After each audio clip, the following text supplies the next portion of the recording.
Hi friends, today எங்க போறோம் அப்படின்னா பங்குனி உத்திரத்துக்காக நம்ம சாஸ்தா கோயிலுக்கு தான் கிளம்புறோம். கடகடன்னு சாப்பிட்டுட்டு நான் பாப்பாவுக்கு சாப்பாடெல்லாம் ரெடி பண்ணிட்டு வந்து பார்த்தா அவ தூங்கிட்டா. சரின்னு தொட்டில தூக்கி போட்டு அவளை தூங்க வச்சுட்டு நான் ட்ரெஸ் எல்லாம் போட்டுட்டு அவளை தூக்கிட்டு அப்படியே கிளம்பிட்டேங்க தூக்கத்திலே. சரின்னு சொல்லிட்டு வந்தேன். இது எங்க அப்பா அம்மாவோட சாஸ்தா கோயில் தான். பெண்களுக்கு வந்து கல்யாணம் ஆனாலே வந்து கணவன்மார்களோட சாஸ்தா கோயில் தான் வந்து கும்பிடுவாங்க. சரின்னு சொல்லிட்டு வேகமா வந்து பார்த்தா இங்க சாஸ்தாவே இன்னும் ரெடி ஆகல. சரி அவருக்கு அலங்காரம் நடக்கட்டுமேன்னு சொல்லி சொந்த பந்தவங்களாம் கலகலன்னு பேசிட்டு ரொம்ப வருஷம் கழிச்சு பார்த்த சந்தோஷத்துல எல்லாத்தையும் பேசிட்டு வந்தாச்சுங்க.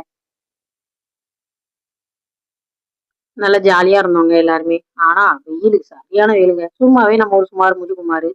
இந்த வேக்காட்டுல அவ்வளோதாங்க. ரொம்பவே மேக்கப் எல்லாமே கலைஞ்சிருச்சு. சரி பரவால்ல. காத்திருந்து பார்த்து சாஸ்தாவ பார்த்துட்டு போலாம். அவருடைய அலங்காரத்த பார்க்கறதுக்காகவே வந்திருக்கோம். பார்த்துட்டு போயிரலாமே அப்படின்னு சொல்லிட்டு பார்த்தோங்க. அதாவது இப்போ வந்து பங்குனி உத்திரத்துக்கு நம்ம எதுக்கு சாஸ்தா கோயிலுக்கு போறோம் அப்படின்னு பார்த்தீங்கன்னா, இப்போ வந்து திருமண தடைகள் வந்து நெறைய பேருக்கு ஏற்படுங்க. அப்ப சாஸ்தா கோயில்ல போயிட்டு வந்து வேண்டுனா அது நடக்குமாங்க. அது எதனால அப்படின்னா, அந்த பங்குனி உத்திரத்துக்கு வந்து ரொம்ப ஸ்பெஷல் வந்து என்ன சொல்லணும்னா, முருகன் தெய்வான கல்யாணம் நடந்த பங்குனி உத்திரம். பங்குனியில தான் நடந்துச்சுன்னு சொல்லுவாங்க. அப்புறம் வந்து சிவனுக்கும் பார்வதிக்கும் இந்த இதுல தான் திருமணம் நடந்துச்சு. அப்புறம் வந்து பெருமாளுக்கும் லட்சுமிக்கும் இந்த மாரி ஹைலைட்டான கடவுள்கள் எல்லாமே திருமணம் நடந்ததுனாலயோ என்னவோ பங்குனி உத்திரத்த ரொம்ப பெருசா கொண்டாடுவாங்க. தென் மாவட்டத்துல தாங்க அதிகமாவே கொண்டாடுவாங்க.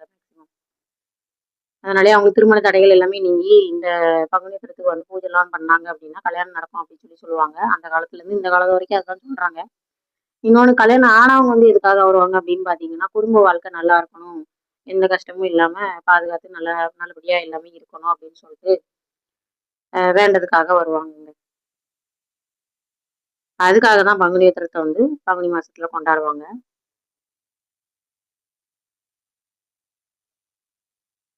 அவ்வளோதாங்க. பூஜை எல்லாமே ரொம்ப சிறப்பாவே முடிஞ்சிருந்துச்சு.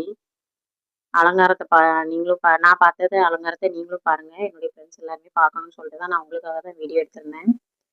அரசோடைய சாஸ்தா சும்மா ஜம்முன்னு இருக்காரு பார்த்தீங்களா? எங்க வீட்டு தெய்வங்கள். விநாயகர், பேச்சியம்மாள். அப்புறம் இன்னொன்னு சொல்ல மறந்துட்டேன். இங்க வந்து வேண்டுதல் வச்சு மொட்டை போட்டாங்கங்க. அதையும் நான் இந்த வருஷம் தாங்க பார்க்குறேன். இத்தன வருஷம் பார்க்கல.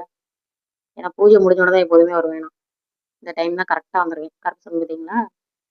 வெல்கம் போட்டுட்டு சும்மா ஜம்முன்னு நிக்காரு. சாப்பாடு சாப்பிட்டுட்டு அப்படியே கிளம்பியாச்சுங்க. டாடா பாய் பாய். நெக்ஸ்ட் வீடியோல பார்க்கலாம். Subscribe to Maheswari vlog.